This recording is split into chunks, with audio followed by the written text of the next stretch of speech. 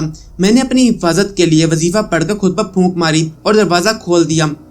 بلقیس کی حالت اب معمول پر آ چکی تھی، لیکن چہرہ ابھی تک زرد تھا، آنکھوں کے گرد سیاہ حلقے پڑ گئے تھے۔ میں نے آپ کے ساتھ بہت زیادتی کی ہے، مجھے معاف کر دیں، یہ سب انجانے میں ہوا ہے۔ اس کی آنکھیں آنسوؤں سے بھر گئیں۔ انجانے میں؟ مجھے غصہ آ گیا۔ میرا حلیہ بگاڑ دیا ہے تم نے، اور کہتی ہو انجانے میں ہوا ہے۔ اللہ کی پناہ، میرا خون مزے لے کر چاٹتی رہی ہو، اب کہتی ہو انجانے میں ہوا۔ تم انجانے میں مجھے بوٹی بوٹی کر کے ہڑپ کر جاتی اور میری ہڈیوں پر بیٹھ کر آنسو بہا کے معافیا مانگ کر خود کو معصوم ثابت کرنے کی کوشش کرتی۔ میں بولتا ہی چلا گیا، وہ روتی رہی، ہاتھ جوڑ کر رو رو کر اپنی بے گناہی ثابت کرنے کی کوشش کرتی رہی، لیکن میرے دماغ کی فرقی گھوم چکی تھی۔ میں نے اس کی ایک نہ سنی، خود مجھے اپنی حالت کا اندازہ نہیں ہو رہا تھا۔ شکر ہے اس وقت کسی نے میری آواز نہیں سنی تھی، ورنہ ایک اور تماشا لگ جاتا۔ میں نے بلقیس کو سخت الفاظ میں واپس جانے کے لیے کہا، لیکن وہ مجھ سے زیادہ ضدی تھی، روتی ہوئی فرش پہ بیٹھ گئی۔ جب تک معاف نہیں کریں گے نہیں جاؤں گی، ادھر یہیں بھوکی پیاسی مر جاؤں گی۔ بی بی، مرنا ہے تو باہر جا کر مرو، میرے سر چڑھ کر کیوں مرنا چاہتی ہو؟ خاصی دیر گزر گئی، میرا غصہ بھی اترنے لگا اور میں پھر ہانپتا ہوا چارپائی پر بیٹھ گیا۔ دماغ ٹھنڈا ہونے پر احساس ہوا کہ میں نے بلقیس کو بہت کچھ کہہ دیا ہے۔ وہ فرش پر گھٹنوں میں سر دیے سسکیاں بھر رہی تھی۔ مجھے اپنے آپ سے ندامت محسوس ہونے لگی۔ بلقیس، میں خجالت امیز لہجے میں بولا، معاف کرنا، مجھے پتا ہی نہیں چلا تمہیں کیا کچھ کہہ گیا ہوں۔ اس نے نظریں اٹھائیں، آنکھیں متورم ہو رہی تھیں، لیکن اس کا چہرہ پھر بھی کھل اٹھا۔ آپ نے مجھے معاف کر دیا؟ بھائی اب معافی کیسی، حساب برابر ہو گیا، اب تو میں بھی معافی کا طلبکار ہوں۔ میں پھیکی مسکراہٹ کے ساتھ مسکرایا، مجھے ایسا نہیں کرنا چاہیے تھا۔ خیر یہ بتاؤ کہ مجھے دیکھتے ہی تمہیں غصہ کیوں چڑھ گیا تھا؟ مجھے غصہ تو نہیں آیا تھا، میں تو اس کے قبضے میں تھی۔ وہ کہنے لگی، کس کے؟ میں نے پوچھا۔ وہی جو مجھے برباد کر رہا ہے، وہ نفرت آمیز لہجے میں بولی۔ یہ مکھن شاہ کی چھوڑی ہوئی جنزادی ہے جو مجھے اکساتی رہتی ہے، کہتی ہے میں مکھن شاہ کی ملنگنی بن جاؤں۔ پہلے مجھ پر ایک جن آتا تھا، مکھن شاہ نے اسے اتار دیا، لیکن مکھن لگا کر اس نے جنزادی کو مجھ پر سوار کر دیا۔ لیکن اس کی میرے ساتھ کیا دشمنی ہے؟ مجھے دیکھتے ہی وہ باولی کیوں ہو گئی تھی؟ میرا خیال ہے آپ ہمیں مکھن شاہ کے آستانے سے لے جا کر یہاں لے آئے تھے، اس نے یہ حملہ حسد کی وجہ سے کرایا۔ اوہ، میں سمجھ گیا۔ میں پرخیال انداز میں سوچنے لگا، اس کا مطلب ہے مکھن شاہ نے مجھے اپنی ہٹ لسٹ میں رکھ لیا ہے۔ خیر کوئی بات نہیں، میں اسے اینٹ کا جواب پتھر سے دوں گا۔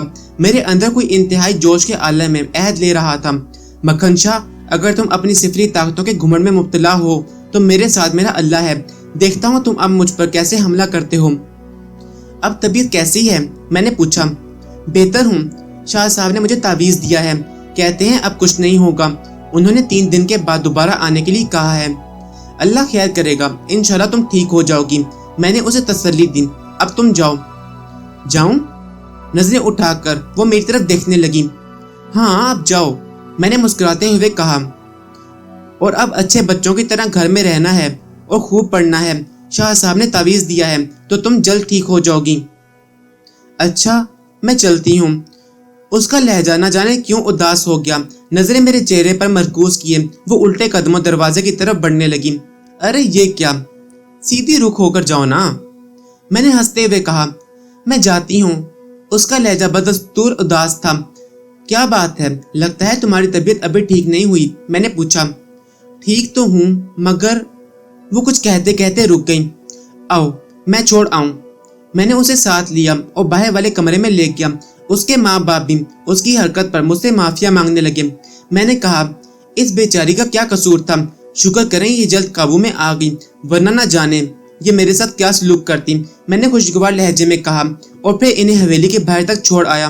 وہ ٹانگا لے کر آئے تھے۔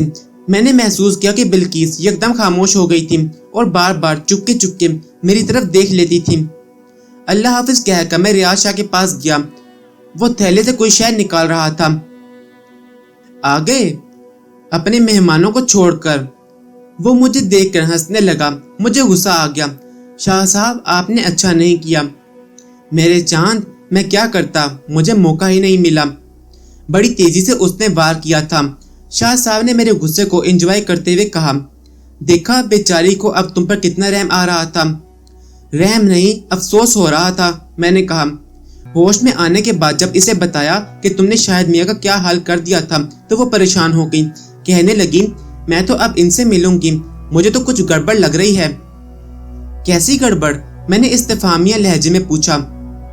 اس کے دل میں تمہارے لیے ایک جذبہ پیدا ہوتا ہوا محسوس کیا ہے میں نے، ریاض شاہ نے کہکا لگاتے ہوئے کہا۔ خبردار خبردار، دیکھیں شاہ جی، بالکل نہیں، ایسی بات نہیں کرنی، بڑی معصوم لڑکی ہے، اس کی شرمندگی کو کسی اور جذبے سے منسوب نہ کریں، میں نے ناراضگی کے ساتھ کہا۔